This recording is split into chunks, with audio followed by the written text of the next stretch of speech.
Hello everyone, आप सभी का हमारे YouTube channel US virtual campus में स्वागत है। बच्चों, आज की इस वीडियो सेशन में हम लोग वर्ड्स के बारे में बात करेंगे। वर्ड्स आर इंपॉर्टेंट जो हम लोगों ने सीरीज स्टार्ट किया है। आज उसके वॉल्यूम 1 का लेसन 9 होने वाला है। इसमें हम लोग टोटल 20 वर्ड्स को देखेंगे, जिसमें कि लगभग 12 और 13 वर्ड्स आपके लिए काफी इंपॉर्टेंट होंगे। हाँ, इसमें कुछ ऐसे भी वर्ड्स हैं जिसका बहुत ज्यादा इंपॉर्टेंस नहीं है, फिर भी वर्ड्स तो वर्ड्स है, वो कभी भी किसी रूप में पूछे जा सकते हैं। तो चलिए आज की इस वीडियो सेशन की शुरुआत करते हैं हमारा फर्स्ट वर्ड एक्विट से। आज का हमारा जो फर्स्ट वर्ड होगा वह होगा एक्विट। चलिए देखिए, एक्विट जो है पार्ट ऑफ स्पीच में तय कर लेते हैं कि ये पार्ट ऑफ स्पीच में वर्ब है। एक्विट का मतलब क्या होता है, ठीक है ना, दोष मुक्त करना। ठीक है, आवश्यकता पड़ने पर अपने साथ ये प्रीपोजिशन ऑफ लेगा। हिंदी चाहे देखिए, प्रीपोजिशन जो होते हैं ये फिक्स होते हैं। अब हिंदी को हो, में हो, से हो, लिए हो, हिंदी चाहे कुछ भी हो, इससे कोई मतलब नहीं है। एक्विट के साथ आने वाला जो प्रीपोजिशन होगा ये ऑफ एक फिक्स होगा। चलिए, एक्विट का अर्थ क्या होता है, तो इसका अर्थ होता है दोष मुक्त करना, दोष मुक्त करना, आजाद करना एक तरह से, ठीक है ना, कोर्ट के माध्यम से। अगर कोर्ट अगर आपको दोष मुक्त करता है तो आपको वो एक्विट करता है। चलिए, इसके सिनोनिम्स क्या क्या हो जाएंगे, इसके हम लोग सिनोनिम्स के बारे में थोड़ा सा बात कर लेते हैं। दोष मुक्त करने के लिए हमारे पास और कौन से अच्छे वर्ड्स हैं, तो चलिए एब्सॉल्व। एब्सॉल्व का भी अर्थ होता है, ठीक है ना, दोष मुक्त करना। ये अपने साथ भी प्रीपोजिशन ऑफ लेगा। अगर इससे भी सेंटेंस बनाते हैं तो इसके साथ हम प्रीपोजिशन ऑफ का इस्तेमाल करेंगे। दूसरा हमारा जो बेहतरीन सिनोनिम्स है वो एक्सोनरेट। अगर आप किसी को एक्सोनरेट करते हैं तो आप उसको दोष मुक्त करते हैं। चलिए, अगर इससे अगर हम सेंटेंस को डील करते हैं तो इसके साथ हम फ्रॉम का इस्तेमाल करेंगे। प्रीपोजिशन का डिफरेंस है, मेन डिफरेंस है। चलिए, तो एब्सॉल्व और एक्सोनरेट बहुत बढ़िया ये सिनोनिम्स है। कॉमन सिनोनिम्स के बारे में बात करते तो क्लियर। चलिए, इसका हिंदी होता है दोष मुक्त करना। चलिए, इसके अपोजिट क्या होंगे, इसके एंटोनिम्स हम लोग देख लेते हैं। चलिए, एंटोनिम्स क्या होगा, अगर दोष मुक्त नहीं हो पाया तो व्यक्ति वो दोषी करार होगा। दोषी करार देना, ठीक है ना, दोषी साबित करना। इसके लिए बहुत बढ़िया वर्ड है कन्विक्ट। देखिए, अगर आप किसी को कन्विक्ट करते हैं इसका मतलब होता है कि आप उसको दोषी साबित करते हैं, दोषी करार करते हैं। कन्विक्ट के साथ भी प्रीपोजिशन हम ऑफ का इस्तेमाल करेंगे। वर्ड्स तो हम लोग देख ही रहे हैं, साथ साथ हम लोग का प्रीपोजिशन भी इंप्रूवमेंट की ओर जाएगा, ठीक है ना, प्रीपोजिशन भी काफी अच्छा होगा। तो चलिए, कन्विक्ट का मतलब क्या होता है, दोषी ठहराना। अगर आप किसी को अगर कन्विक्ट करते हैं आप उसको दोषी ठहराते हैं। चलिए, एक सेंटेंस के माध्यम से हम लोग एक्विट को हम लोग देखते हैं कि इसका यूज कैसे होता है। जैसे आप इस सेंटेंस को देखिए, the court acquitted him, the court acquitted him, ठीक है ना। चलिए, ऑफ ऑल चार्जेस। चलिए, इसका हिंदी क्या निकलेगा, इसके हिंदी को देख लेते हैं। न्यायालय ने, ठीक है ना, उसको, है ना, सभी आरोपों से, जो आरोप लगे थे, जो चार्जेस उस पर लगाए गए थे, चार्जेस से साबित नहीं हुआ तो न्यायालय क्या करेगा, न्यायालय उसको छोड़ेगा। तो सरल तरीके से हम इसको कैसे समझेंगे, न्यायालय ने उसे सभी आरोपों से मुक्त कर दिया, दोष मुक्त कर दिया। तो अगर आप किसी को एक्विट करते हैं आप उसको दोष मुक्त करते हैं। चलिए, हम लोग वर्ड नंबर 2 की ओर मूव करते हैं, देखते हैं कि वर्ड नंबर हमारा 2 क्या है। चलिए, हमारा वर्ड नंबर 2 एडियर। चलिए, अच्छा वर्ड है एडियर, अच्छा वर्ड है। देखिए, एडियर का दो अर्थ होता है। एक अर्थ इसका होता है किसी चीज से चिपक जाना। अगर कोई चीज किसी चीज से एडियर करता है तो उसे जाके चिपक जाता है। तो एक इसका अर्थ होता है चिपकना। चलिए, एक इसका अर्थ होता है चिपकना, अगर आप किसी चीज से चिपक जाते हैं आप उसको एडियर करते हैं। और दूसरा इसका अर्थ होता है, ठीक है ना, पालन करना। इस एडियर का जो दूसरा अर्थ होता है वो पालन करना। चलिए, अब चिपकने के लिए अंग्रेजी अलग होगा और पालन करने के लिए हमारे पास सिनोनिम्स अलग होंगे। इसके सिनोनिम्स को देखते हैं, इसका सिनोनिम्स क्या होगा। चलिए, तो चिपकने के सेंस में इसका सिनोनिम्स होगा होल्ड, अटैच, थोड़ा इसको ध्यान से देखा जाए, ठीक है ना, स्टिक। अगर आप किसी चीज से स्टिक करते हैं, अटैच करते हैं तो आप उसे चिपक जाते हैं, ठीक है। चलिए, जैसे कि कोई स्टाम्प है, कोई टिकट है, ठीक है ना, स्टाम्प है, और कहना है कि स्टाम्प जो है ना वो टिकट जो है ना इन्वेलप पर नहीं सट रहा है, हमको ऐसा कहना है। हम ऐसे कैसे कह सकते हैं, द स्टाम्प है ना नहीं सटा, फेल्ड टू एडियर। चलिए, और यहां पर हमको इन्वेलप लिखना है। चलिए, इसको थोड़ा सा देखा जाए, ये क्या कहना चाहता है कि जो स्टाम्प है वो इन्वेलप पर नहीं सटा, है ना, फेल टू एडियर। अब एडियर प्रीपोजिशन क्या लेता है, बहुत ही इंपॉर्टेंट ये बात है। हम लोग वर्ड्स तो देख रहे हैं, एंटो सिनोनिम्स तो अपने जगह पर है। प्रीपोजिशन बहुत वाइटल चीज होता है, इसके साथ आने वाला जो प्रीपोजिशन होगा वो टू होगा, ये हमें दिमाग में रखना होगा।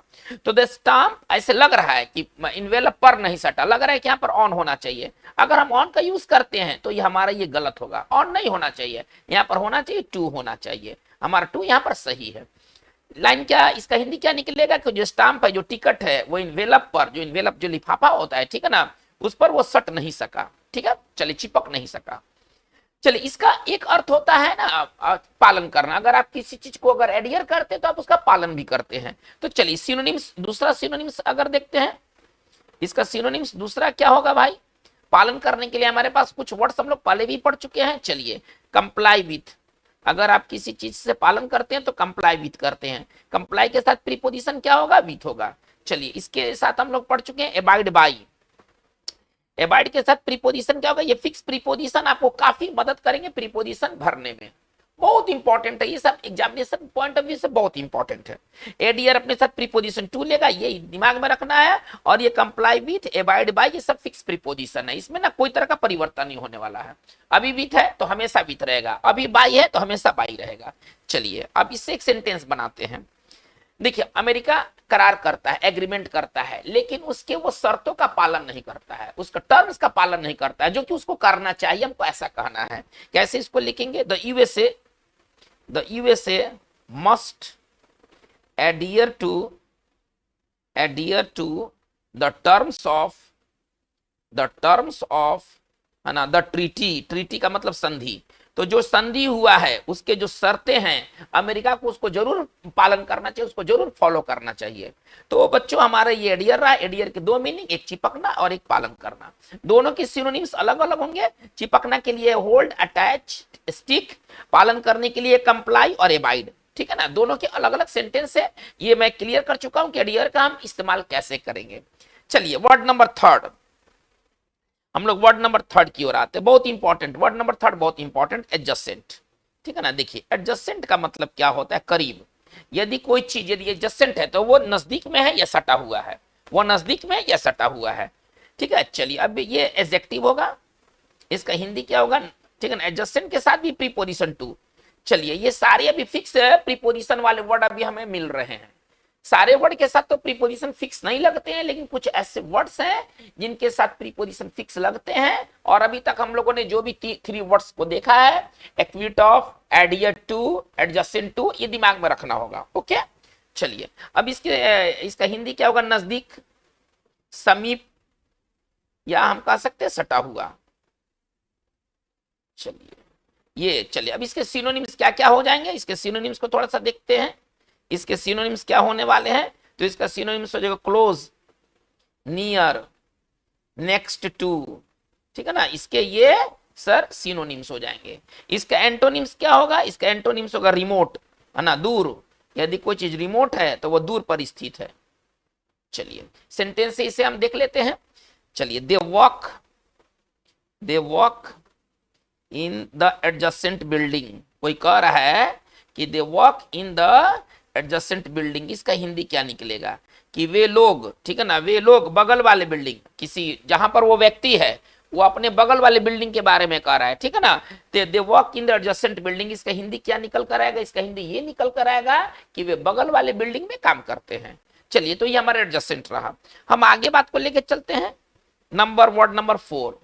तो देखिए अलिस्ड है, अलिस्ड का मतलब क्या होता है, बहुत इंपॉर्टेंट, ये टॉप क्लास का वर्ड है ना, जो कि न्यूज़पेपर में आपको नियमित रूप से मिलेगा। आज देखिए अलिस्ट का मतलब क्या होता है कि कहा तो गया है लेकिन अभी साबित नहीं हुआ है। किसी चीज को, किसी व्यक्ति को कुछ कहा गया है लेकिन अभी साबित करना बाकी है, तो इसको आरोपित एक तरह से कह सकते हैं। देखिए आप किसी चोर को तब तक चोर नहीं कह सकते हैं जब तक कि कोर्ट उसे साबित ना कर दे, है ना। कोर्ट अगर साबित करेगा तब आप उसे थीफ कहेंगे, लेकिन जब तक वो कोर्ट में केस चल रहा है आप उसको क्या कहेंगे, चोर नहीं कह सकते। आरोपित चोर, कहा गया है लेकिन अभी साबित करना बाकी है, साबित होना बाकी है। तो कोई चीज यदि अलेज्ड है, इसका मतलब है कि वो आरोपित है, अभी साबित होना बाकी है, ठीक है। इसका हिंदी क्या हो जाएगा, आरोपित, अगर सरल भाषा में कहें तो आरोपित, ठीक है। चलिए अब इसके सिनोनिम्स क्या क्या हो जाएंगे भाई, इसके सिनोनिम्स देखते हैं। इसके सिनोनिम्स हो जाएंगे क्लेम्ड, दावा किया गया है लेकिन अभी साबित होना बाकी है। नहीं, चलिए सो कॉल्ड कहा गया है लेकिन अभी साबित होना बाकी है। चलिए परपटेड, ठीक है ना, ये सबका मतलब होता है आरोपित। प्रोफेस्ड, इस सबका मतलब होता है आरोपित, कहा गया है लेकिन अभी साबित नहीं हुआ है, इस सबका हिंदी होगा आरोपित।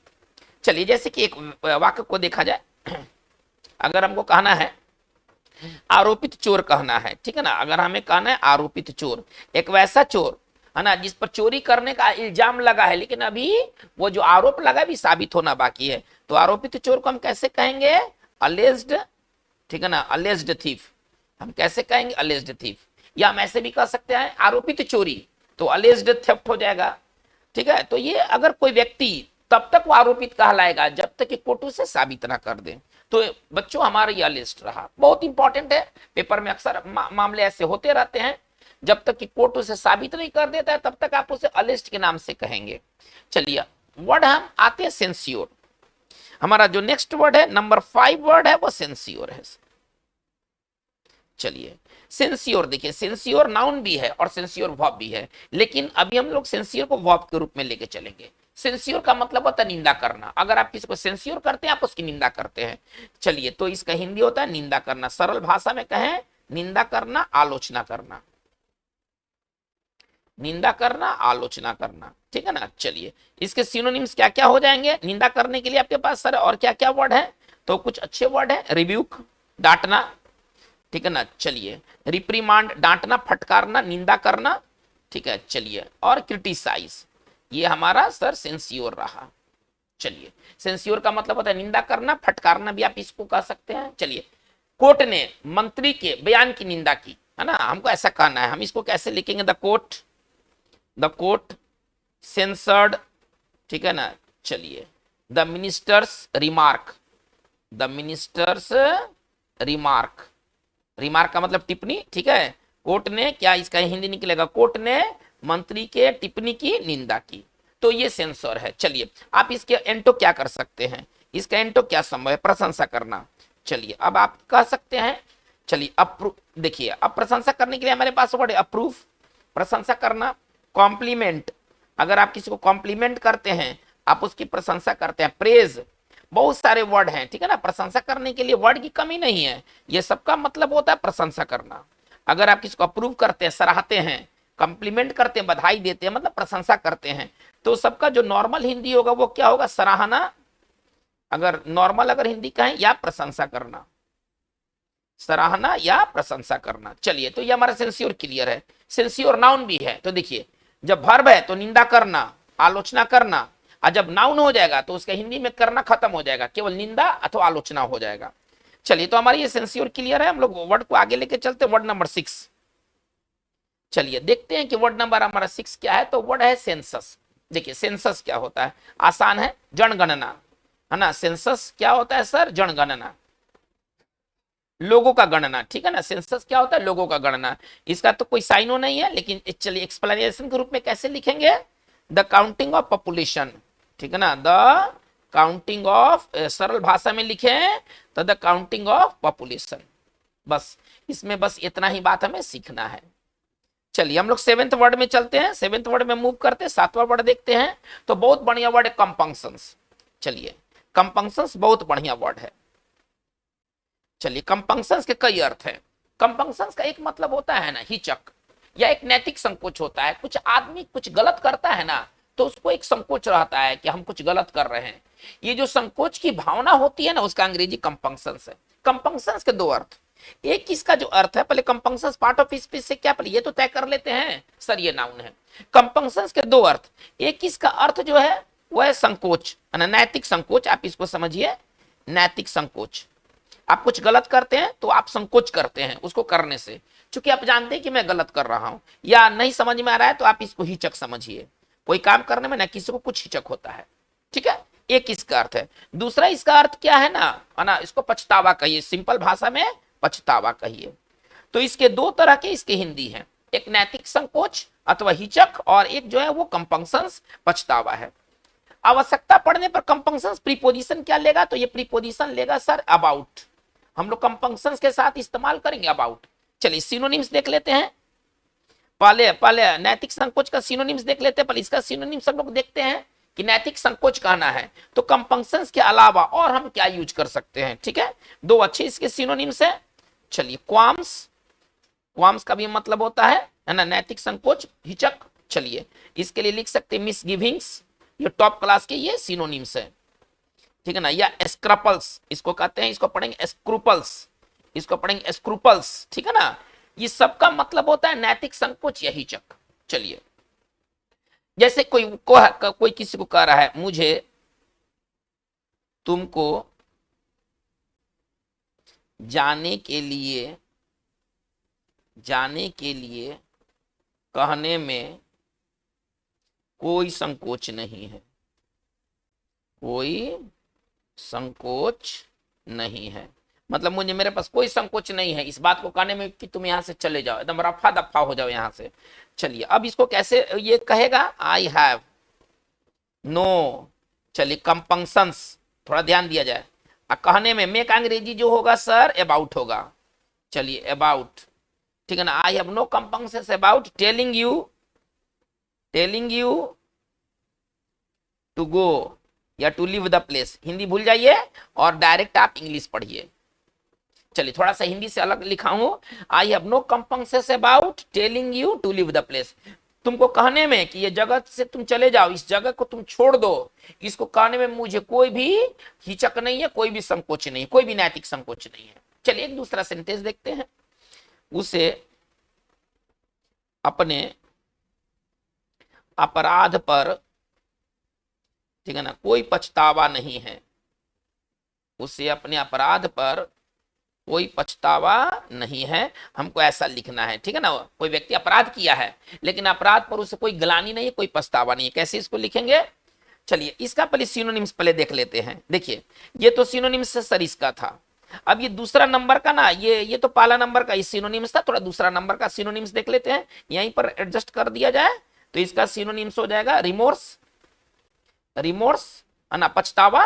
और एक बहुत बढ़िया वर्ड है कंट्राइशन, कंट्राइशन का भी अर्थ होता है पछतावा। देखिए, इसका ये नंबर सेकंड का सिनोनिम्स क्या होगा?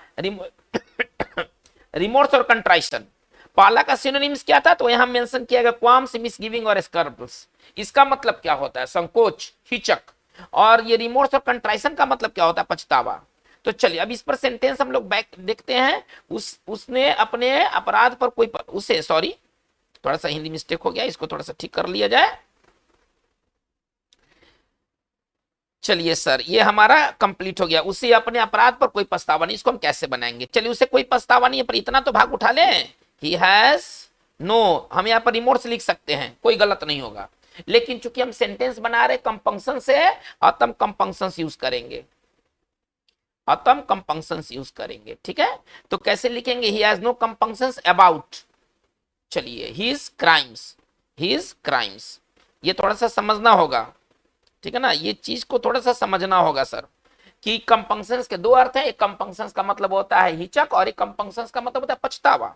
चलिए, ये हमारा जो वर्ड नंबर था, ये वर्ड नंबर 7 था। चलिए, हम लोग बात को हम लोग आगे कैरी करते हैं। वर्ड नंबर 8,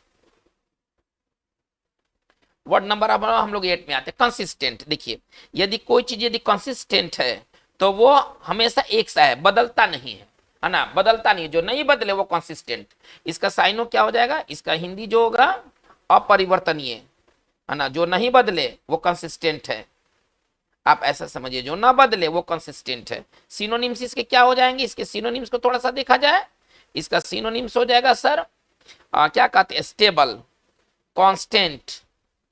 ठीक है ना, इसका सिनोनिम्स क्या हो जाएगा? Stable, constant. यदि कोई चीज यदि कोई चीज यदि कंसिस्टेंट है, यानी कि उसमें कोई परिवर्तन नहीं होता है, वो अपरिवर्तनीय है, वो कांस्टेंट है, वो स्टेबल है। ठीक है ना, और इसका हिंदी होता है अपरिवर्तनीय। इसका अपोजिट क्या होगा? इसका अपोजिट को थोड़ा सा देखा जाए, इनकंसिस्टेंट, है ना, जो बदलते रहे, है ना। इनकंसिस्टेंट का मतलब क्या होता है? जो बदलते रहे, जो एक सा ना हो। इनकंसिस्टेंट का मतलब जो, है ना, बदलते रहे। सिंपल सी बात, आप ऐसा समझिए, जो बदलते रहे। जैसे कि देखिए, किसी टीम का परफॉर्मेंस इनकंसिस्टेंट परफॉर्मेंस है, किसी टीम का परफॉर्मेंस इनकंसिस्टेंट परफॉर्मेंस है। इससे समझा जाए, इसका मतलब क्या है कि हमेशा एक जैसा प्रदर्शन नहीं कर रहा है। इसका मतलब है कि जो इनकंसिस्टेंट परफॉर्मेंस का मतलब है कि कभी अच्छा खेला, कभी खराब खेला, कभी अच्छा खेला, कभी खराब खेला। कंसिस्टेंट परफॉर्मेंस का मतलब क्या होता है कि वो हमेशा अच्छा खेलता है। तो ये सब बातें आपको, ये बहुत काम की चीजें हैं, और ये सब न्यूज़पेपर में, समाचार में, अंग्रेजी के जो दूसरे जो भी मीडियम्स है, इसमें ये सारे वर्ड्स मिलने वाले हैं। ये सारे काम के वर्ड्स हैं।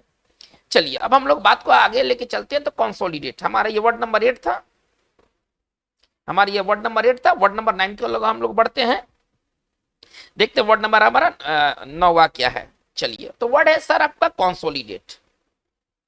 कंसोलिडेट का मतलब क्या होता है? सुदृढ़ करना, मजबूत करना। अगर आप कोई चीज को कंसोलिडेट करते हैं, आप उसे सुदृढ़ करते हैं, आप उसे मजबूत करते हैं। चलिए, इसका जो हिंदी हो जाएगा, अगर शुद्ध अगर हिंदी की बात करें तो इसका हिंदी होगा सुदृढ़ करना। सुदृढ़ करना नहीं समझ में आता है तो आप इसको समझिए मजबूत करना। अगर आप किसी चीज को कंसोलिडेट करते हैं, आप उसे मजबूत करते हैं। चलिए, इसके सिनोनिम्स क्या क्या हो जाएंगे, इसके थोड़ा सिनोनिम्स को देखा जाए। इसका सिनोनिम्स हो जाएगा, देखिए, स्ट्रेंथेन, इसका सिनोनिम्स हो जाएगा स्ट्रेंथेन, सीमेंट, ठीक है ना। सीमेंट एक नाउन भी है और सीमेंट वर्ब भी है। तो जब सीमेंट का इस्तेमाल जब हम वर्ब के रूप में करते हैं तो इसका मतलब होता है मजबूत करना। चलिए, हमारे पास एक और मजबूत करने के लिए वर्ड है फोर्टिफाई। अगर आप किसी चीज को फोर्टिफाई करते हैं तो आप उसको मजबूत करते हैं। कंसोलिडेट बहुत बढ़िया वर्ड है, बहुत बढ़िया वर्ड है, बहुत ढंग का वर्ड है। चलिए, इसका अपोजिट क्या हो जाएगा? कमजोर कर देना, है ना। इसका अपोजिट क्या होगा? कमजोर कर देना, वीकेन। अगर आप किसी चीज को वीकेन करते हैं, आप उसको कमजोर बना देते हैं। तो सिंपल भाषा में हम कह सकते हैं कमजोर करना। अगर आप कोई चीज को वीकेन करते हैं, आप उसको कमजोर करते हैं। चलिए, एक सेंटेंस से कंसोलिडेट को समझा जाए। कड़ी मेहनत के बदौलत, ठीक है ना, उसने पार्टी में अपनी स्थिति मजबूत कर ली। किसी व्यक्ति के बारे में कहना है, ठीक है ना। कठिन मेहनत के बदौलत उसने पार्टी में अपनी स्थिति मजबूत कर ली। चलिए, इसको हमको डील करना है, कैसे लिखेंगे? चलिए, तो एक इडियम है by dint of. By dint of का मतलब होता है माध्यम से, by dint of hard labour, है ना, कठिन में, है ना। तो कैसे लिखेंगे? By dint of hard labour. चलिए, उसने पार्टी में अपनी स्थिति मजबूत कर ली। ही मजबूत करने के लिए क्या वर्ड हम लोग लेके चल रहे हैं? कंसोलिडेट। हालांकि आप स्ट्रेंथन का भी इस्तेमाल कर सकते हैं और आप सीमेंट का भी इस्तेमाल कर सकते हैं। चलिए, ही कंसोलिडेटेड, इसको कैसे लिखा जाए? He consolidated his position, he consolidated his position in the party। तो सर हमारा ये रहा कंसोलिडेट। यदि कोई किसी चीज को अगर आप कंसोलिडेट करते हैं, आप उसको मजबूत करते हैं। ये वर्ड नंबर हमारा था 9। चलिए, वर्ड नंबर 10 की ओर मूव करते हैं। वर्ड नंबर 10 है सर हमारा कंट्रोवर्सी। ये समझिए कि सब बहुत ही हाईली, है ना, ये फ्रीक्वेंट ये वर्ड है सर, कंट्रोवर्सी, विवाद। विवाद, चूंकि देखिए मामले रोज होते रहते हैं। विवाद एक ऐसा विवाद, विवादित। चलिए, ये विवाद जो है ना सर, ये नाउन है और इसका हिंदी होगा विवाद। कंट्रोवर्सी का मतलब विवाद। चलिए, अब इसके सिनोनिम्स और क्या क्या हो जाएंगे, थोड़ा इसके सिनोनिम्स को देख लिया जाए। विवाद के लिए और क्या क्या हमारे पास वर्ड है? तो हमारे पास वर्ड है डिस्प्यूट। चलिए, डिस्प्यूट विवाद, डिसएग्रीमेंट, ये सब चूंकि रोज आने वाले वर्ड है, इनको थोड़ा ढंग से देखा जाए। डिसएग्रीमेंट विवाद। कंटेंशन, कंटेंशन का मतलब होता है विवाद। चलिए, देखिए ये बहुत इंपॉर्टेंट वर्ड है। और इसी का एडजेक्टिव, अभी तो ये नाउन है ना, इसका एडजेक्टिव क्या बनेगा? कंट्रोवर्शियल। इसका जो एडजेक्टिव फॉर्म होगा विवादित, ठीक है ना। विवादित बयान अक्सर आता है, पहले नेता विवादित बयान देते हैं, फिर जब मामला बहुत तुरंत पकड़ लेता है तो माफी मांग लेते हैं। चलिए, अब इसका जो एडजेक्टिव होगा वो क्या होगा? कंट्रोवर्शियल। यदि कोई चीज यदि सर कंट्रोवर्शियल है, इसका मतलब है कि वो क्या है? वो विवादित है। चलिए, अब जैसे कि एक सेंटेंस लेके चलते हैं, ही अप्लोगाइज्ड। एक सेंटेंस है, इसे देख लिया जाए। ही अप्लोगाइज्ड फॉर हिज, ठीक है ना, कंट्रोवर्शियल रिमार्क, ठीक है ना। ही अप्लोगाइज्ड फॉर हिज कंट्रोवर्शियल रिमार्क। इसका हिंदी क्या निकलेगा? इसका हिंदी ये निकलेगा कि उसने अपने विवादित बयान, रिमार्क का मतलब क्या होता है? बयान, ठीक है ना। उसने अपने मतलब विवादित टिप्पणी अथवा बयान, उसको जो कह लीजिए, के लिए माफी मांगी। अप्लोगाइज का मतलब होता है माफी मांगना। अगर आप किसी चीज के लिए अप्लोगाइज करते हैं तो आप माफी मांगते हैं। तो हमारा ये सर कंट्रोवर्सी रहा।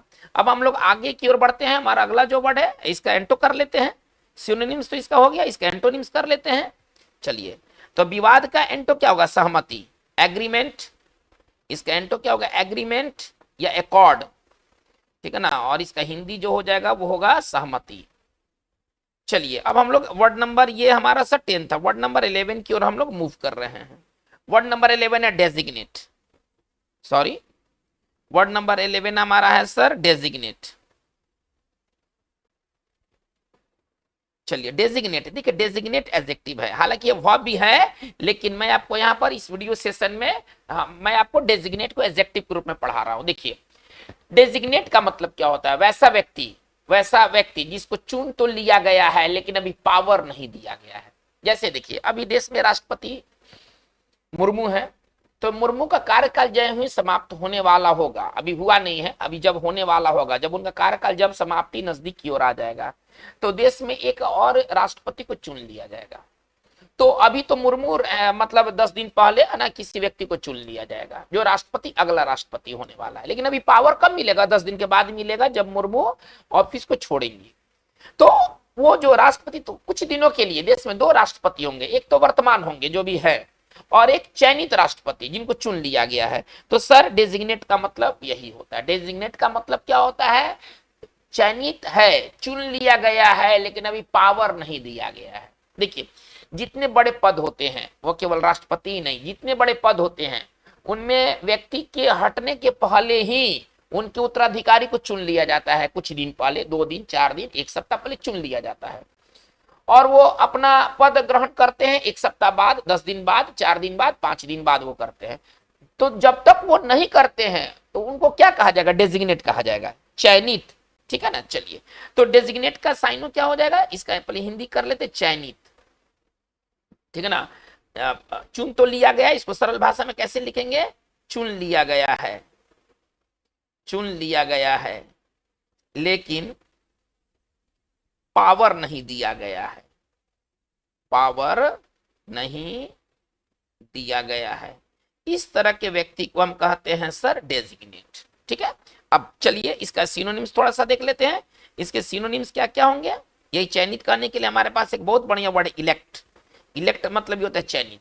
चलिए, अपॉइंटेड, हमारे पास दूसरा जो वर्ड है वो है अपॉइंटेड, ठीक है ना। चलिए, इसका हिंदी होगा चयनित। अगर हमको कहना है जैसे कि चयनित राष्ट्रपति, वो राष्ट्रपति जिनका चुनाव तो हो गया है लेकिन उनका पद ग्रहण करना भी शेष है, बाकी है, तो चयनित राष्ट्रपति हमको कहना है, ठीक है ना। चयनित राष्ट्रपति हमको कहना है। तो इसमें डेजिग्नेट का ग्रामर क्या होता है कि डेजिग्नेट जब भी जाएगा, हालांकि एडजेक्टिव है, थोड़ा ध्यान से सुना जाए, एडजेक्टिव है, एडजेक्टिव जो होता है वो नाउन के पहले आता है, लेकिन डेजिग्नेट एडजेक्टिव के बाद जाएगा। तो चयनित राष्ट्रपति के लिए हम ये नहीं लिखेंगे, थोड़ा ध्यान दिया जाए, हम इसको नहीं लिखेंगे, कभी नहीं लिखेंगे, डेजिग्नेट प्रेसिडेंट कभी नहीं लिखेंगे।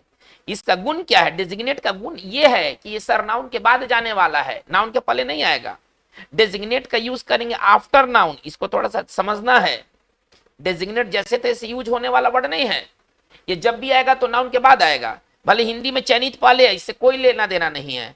डेजिग्नेट जब इसका इंग्लिश लिखेंगे तो वो नाउन के बाद जाएगा। तो डेजिग्नेट प्रेसिडेंट ये हमारा रॉन्ग है, हम क्या लिखेंगे? प्रेसिडेंट डेजिग्नेट, प्रेसिडेंट डेजिग्नेट, ये हमारा सही है। चलिए, तो ये डेजिग्नेट वाली बात हो गई। अब हम आते हैं वर्ड नंबर 12 की ओर, देखते हैं वर्ड नंबर 12 हमारा क्या है। बहुत इंपॉर्टेंट ये सारे वर्ड से आप ऐसा समझ लीजिए। डिस्क्लोज, चलिए देखिए डिस्क्लोज का मतलब क्या होता है? डिस्क्लोज वर्ब है। डिस्क्लोज का मतलब होता है कोई बात कहना, भेद खोलना, ठीक है ना। चलिए, इसको सरल भाषा में कहें तो कोई बात कहना, कोई बात कहना या उजागर करना। सरल भाषा में कहें तो उजागर कहना, सॉरी उजागर करना, भेद खोलना, इस सब का हिंदी होगा। चलिए, अब इसके सिनोनिम्स क्या क्या होंगे? डिस्क्लोज के सिनोनिम्स क्या क्या होंगे? इसके सिनोनिम्स को थोड़ा सा देख लिया जाए। चलिए सर, इसका सिनोनिम्स होगा रिवील। रिवील का भी अर्थ होता है भेद खोलना। चलिए, एक बहुत बढ़िया वर्ड है डाइवल्ज। अगर आप कोई चीज को डाइवल्ज करते हैं तो भेद खोलते हैं, ठीक है ना। और इसके लिए एक और जो कॉमन वर्ड है वो है अनफोल्ड।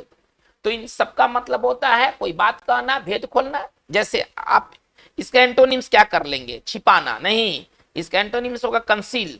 अगर आप किसी चीज को कंसील करते, छिपाते हैं, हाइड मतलब ही छिपाना होता है, तो भेद खोलना, प्रकट करना का अपोजिट क्या होगा? छिपा लेना, छिपाना। जैसे आप इस वाक्य को देखें, उसने एक सेमिनार में अपने फ्यूचर प्लान को बताया कि उसका फ्यूचर प्लान क्या है। किसी कंपनी का ये मालिक है, ठीक है ना, उसने एक सेमिनार में अपने फ्यूचर प्लान को बताया। बताना, कहना, भेद खोलना, ये सबके लिए वर्ड है डिस्क्लोज है। चलिए कैसे लिखेंगे? ही, चलिए बताना या भेद खोलना, वही चीजें उजागर करना।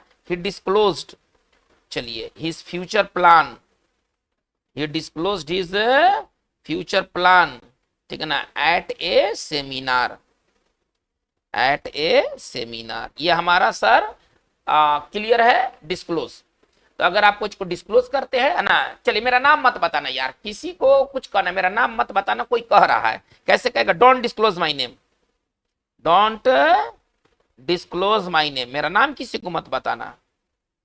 चलिए, है ना, अपनी अपनी पहचान मत, आता है ना अक्सर मोबाइल में आता है कि कोई अगर कोई आपका ये एटीएम नंबर मांगे, या आपका कोई पैन नंबर मांगे, या आपका कोई बैंक अकाउंट मांगे, तो डोंट डिस्क्लोज, है ना, क्या आता है? हमेशा सूचना आता है डोंट डिस्क्लोज योर, ठीक है ना, नंबर, है ना, ऑफिशियल नंबर या जो कुछ भी आप यहाँ लिख सकते हैं, डोंट डिस्क्लोज योर, है ना, आप लिख सकते हैं नंबर, बस telephone number, don't disclose your telephone number, don't disclose your pan number. तो डिस्क्लोज का मतलब होता है कहना, उजागर करना इत्यादि। चलिए, तो हमारा डिस्क्लोज ये रहा। अब हम आगे डिस्क्लोज को आगे लेके चलते हैं, तो हमारा वर्ड नंबर 13, ये 12 था, 13। चलिए वर्ड नंबर हम लोग 13 की ओर मूव करते हैं, तो वर्ड है डिस्टिल। देखिए डिस्टिल का मतलब क्या होता है? पानी को आप क्या करते हैं? पहले भाई पानी को आप पहले गर्म करते हैं, पानी को वाष्प बनाते हैं, और वाष्प बना करके फिर संघनन क्रिया द्वारा फिर पानी प्राप्त करते हैं। इस तरह से पानी को शुद्ध किया जाता है, इसी को कहते हैं डिस्टिल। डिस्टिल का मतलब होता है शुद्ध करना। अगर डिस्टिल का शुद्ध अगर हिंदी बोले तो इसका हिंदी होता है शुद्ध करना। पानी के सेंस में इसका इस्तेमाल होता है, ठीक है। चलिए इसके सिनोनिम्स क्या क्या हो जाएंगे? इसका सिनोनिम्स हो जाएगा प्यूरिफाई, फिल्टर, इसका जो साइनो हो जाएगा, सॉरी, इसका साइन हो जाएगा प्यूरिफाई, फिल्टर। चलिए जैसे आप इस सेंटेंस से इसको देख सकते हैं, है ना, फ्रेश वाटर, है ना, डिस्टिल। चलिए देखते हैं, डिस्टिल फ्रेश वाटर, है ना, फ्रॉम, है ना, सी, है ना, क्या होता है कि समुद्र से पानी को वाष्पित किया जाता है और उसको फ्रेश वाटर के रूप में प्राप्त किया जाता है, ठीक है ना, डिस्टिल फ्रेश वाटर फ्रॉम सी। चलिए हम लोग वर्ड नंबर 14 की ओर मूव कर रहे हैं। चलिए 14 वर्ड क्या कर रहे हैं? इमिट। इमिट का मतलब क्या होता है? निकालना। अगर आप कुछ को इमिट करते हैं, कोई किरण, कोई लाइट, कोई हीट, कोई साउंड, कोई स्मेल वगैरह को आप निकालते हैं, नहीं। इमिट का मतलब होता है उत्सर्जित करना, ये वर्ब है। और इसका अगर सरल अगर हिंदी कहें तो उत्सर्जित करना। क्या उत्सर्जित करना? तो ये आपको यहाँ लाइट इमिट होगा, हीट इमिट होगा, स्मेल इमिट होगा, ये सब चीजों को हम इमिट करते हैं, नहीं। तो अगर कोई चीज को अगर आप इमिट करते हैं उसको बाहर निकालते हैं। चलिए इसके सिनोनिम्स क्या क्या हो जाएंगे? इमिट के क्या क्या सिनोनिम्स होंगे, इसके सिनोनिम्स को देखते हैं। तो गिव ऑफ, डिस्चार्ज, रिलीज। चलिए ये सर होता है इमिट। जैसे कि देखिए रेडियो एक्टिव सब्सटेंस, जो रेडियो एक्टिव जो पदार्थ होते हैं, ये क्या इमिट करते हैं? Fundamental particles, alpha, beta and gamma. Science में आप पढ़े होंगे, कैसे इसको लिखेंगे? Radio active substance, radio active substances. चलिए इमिट फंडामेंटल पार्टिकल्स, नहीं, अल्फा, बीटा एंड गामा को ये सर इमिट करते हैं। चलिए तो हमारा इमिट का मतलब होता है उत्सर्जित करना। वर्ड नंबर हम लोग 15 की ओर मूव करते हैं, एक्सपायर। देखिए एक्सपायर क्या है, थोड़ा सा इस चीज को समझा जाए। एक्सपायर का मतलब होता है ना समाप्त हो जाना। अगर कोई चीज अगर एक्सपायर होता है, इसका मतलब है कि सर वो समाप्त हो जाता है। ये कोई खास वर्ड नहीं है। चलिए समाप्त होना, खत्म हो जाना, खत्म होना। अगर कोई चीज अगर एक्सपायर होता है तो वो खत्म हो जाता है। चलिए इसके सिनोनिम्स को देखते हैं। इसका सिनोनिम्स क्या होगा? सीज, स्टॉप, ठीक है ना। चलिए मर जाना भी है ना, मरना भी क्या होता है, वो एक्सपायर होता है। तो इसका एक और हिंदी हो जाएगा डाई और पास अवे। चलिए इसके ये सारे ये सिनोनिम्स हैं, see just stop die pass away मतलब खत्म हो जाना। चलिए इसके एंटोनिम्स क्या होंगे, खत्म होने के सेंस में इसका एंटोनिम्स होगा बिगिन शुरू करना। चलिए और मरने के सेंस में, मरने के सेंस में एंटो क्या होगा जी, तो इनहेल सांस लेना, बहुत इंपॉर्टेंट। एक्सपायर का एंटो क्या होगा, इनहेल, ठीक है ना, ये याद रखना है, ये याद रखना है। चलिए वर्ड नंबर हम लोग आते हैं, ये हमारा वर्ड नंबर 15 था, वर्ड नंबर 16 की ओर आते हैं। देखते हैं कि वर्ड नंबर 16 क्या क्या है, थोड़ा जल्दी जल्दी कर लेते हैं। फैकल्टी, फैकल्टी, फैकल्टी का मतलब योग्यता समझिए, यहां पर योग्यता समझिए, हालांकि फैकल्टी के और भी अर्थ है। चलिए अब यहां पर हम लिख सकते हैं क्या कहते हैं, इसके सिनोनिम्स हम लोग क्या करेंगे, इसके सिनोनिम्स को देख लेते हैं। योग्यता कहने के लिए वो मेंटल, वो फिजिकल हो सकता है, वो मेंटल एबिलिटी हो सकता है। चलिए यहां से फिजिकल हटा देते हैं, इसका साइनो हम लिखेंगे एबिलिटी। इसका जो सिनोनिम्स होगा सर वो होगा एबिलिटी, बस केवल इतना याद रखें, बहुत प्रीफर्ड वर्ड नहीं है फैकल्टी। चलिए अगर हमको कहना है कि मानसिक योग्यता कहना है, मानसिक योग्यता कहना के लिए हम लोग क्या इस्तेमाल करेंगे, चलिए देखता है, देखना है मानसिक योग्यता का अंग्रेजी। चलिए सर तो मानसिक योग्यता के लिए क्या लिखेंगे, मेंटल, मानसिक हो गया, और योग्यता के लिए हम लोग क्या पढ़ रहे हैं, फैकल्टी। इसका प्लुरल बना देते हैं तो फैकल्टीज हो जाएगा, नहीं। चलिए ये हमारा फैकल्टी रहा। वर्ड नंबर आते हैं 17 की ओर, वर्ड नंबर आते हैं 17 की ओर। देखना है कि 17 का मतलब क्या है। 17 वर्ड कौन सा सर वर्ड है, फंडामेंटल। फंडामेंटल का मतलब होता है मूलभूत, ठीक है ना, फंडामेंटल एडजेक्टिव है और इसका हिंदी होता है मूलभूत।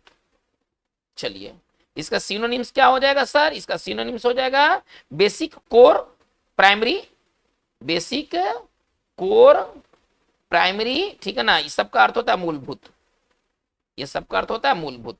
चलिए तो फंडामेंटल की बात हो गई। वर्ड नंबर 18 की ओर हम लोग मूव करते हैं।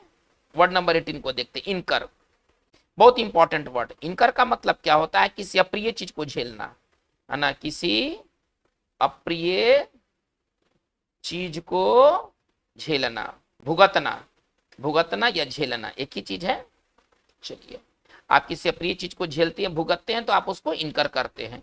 चलिए इसके सिनोनिम्स क्या क्या हो जाएंगे, इसके सिनोनिम्स को थोड़ा सा हम लोग देख लेते हैं। चलिए बहुत इंपॉर्टेंट वर्ड है इसका synonyms, bring upon one self, है ना, ब्रिंग अपॉन वन सेल्फ। चलिए सर ये झेलना, ठीक है ना, सफर लिख सकते हैं, सस्टेन इसका सिनोनिम्स हो जाएगा। चलिए इसका सिनोनिम्स हो जाएगा रन अप। तो चलिए ये सब का मतलब होता है झेलना किसी अप्रिय चीजों को। जैसे कि आप इस चीज को देखें, है ना, उसने अपने व्यापार में, अपने व्यापार में